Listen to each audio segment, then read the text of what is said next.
Hi everybody, Mr. Rubo here. Today we are continuing with 2.3. We're just going to do this one example, example 3 here.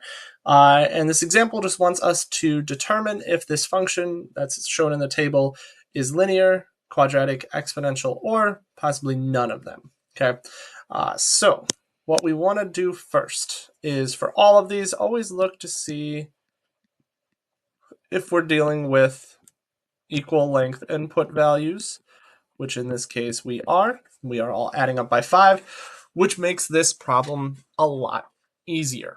So now for linear, we'll check linear first. Linear means that they have the same or the constant change in terms of the y values. Well, I'm going to say plus 2, then plus 4. I already know this is not linear, but I'm just going to list them out because that'll help me with my next step, which is to check if it's quadratic. But 2, 4, 8, 16, not linear. Let's check quadratic. So the second difference. So let's see how much this changes. So there's another plus 2, there's a plus 4, and there's a plus 8. So the second difference here is not constant, so it is not quadratic.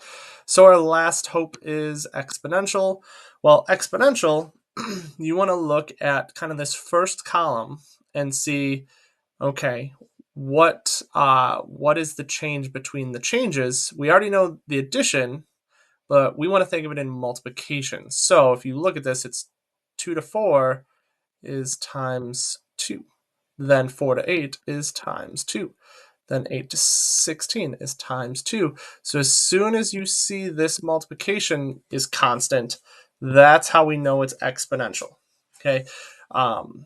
Unfortunately, we can't look at just the y values because there could be some transformations done, which is what the case is in this one, that there has been some transformations done to the geometric function, so the y values have some change to them already.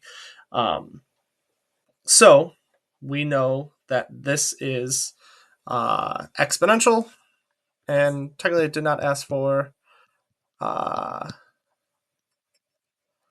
reason, but for the sake of just saying what it would be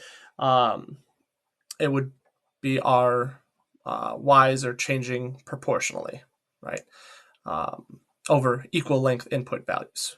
But yeah, there we go. That's how we tell if something's linear, quadratic, and I will say, if had this not been constant, let's say it was times 2, then times 4, then times 6 or something like that, then it would have been none of these, and that is a possibility. Okay. All right. Well, thanks for watching. Have a good day.